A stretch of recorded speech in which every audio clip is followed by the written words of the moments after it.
नमस्कार मंडळी, तुझ्या सोबतीने या मालिकेच्या आजच्या पुढील भागात आपल्याला असं पाहायला मिळालं.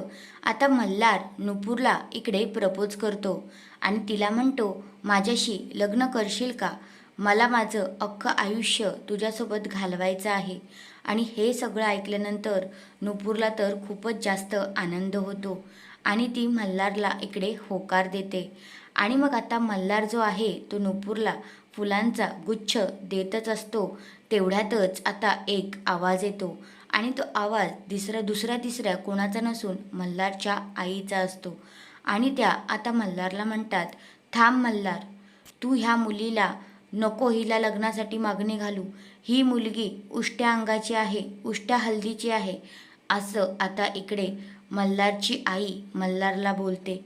म्हणजेच काय तर नुपूरचं लग्न ठरलं होतं आणि ते मोडलं. हळद लागल्यानंतर आता नुपूरचा नवरा ऑफ झालेला असतो.